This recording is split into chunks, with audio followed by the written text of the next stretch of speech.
सबभन्दा पहिला क्रोम खोल्नुहोस् अनि क्रोम खोलेर यहाँ 192.168.1.1 हाल्नु इन्टर गर्नु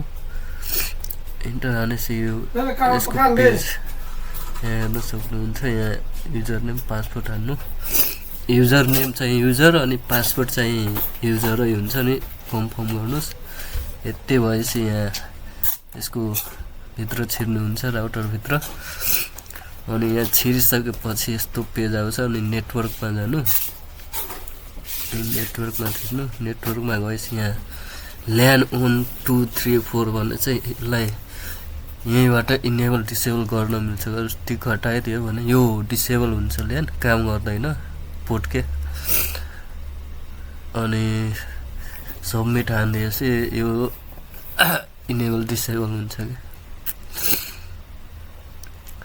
अब डब्लु ल्यानमा छिरेर यहाँ यसै आइडी नेम हुन्छ नि 1 2 त्यो क्रिएट गर्न मिल्छ अनि वाइफाई को पासवर्ड चेन्ज गर्नलाई यहाँ एसआइडी म्यानेजमेन्टमा जानु अनि यही नाम हेर्न सक्नुहुन्छ यसलाई काटेर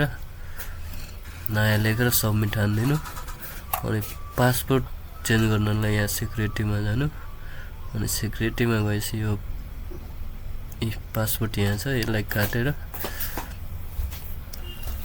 अर्को नयाँ हाल्दिनु अनि सबमिट गरिदिनु भइहाल्छ भिडियो मन परेमा लाइक सब्स्क्राइब गर्नुस्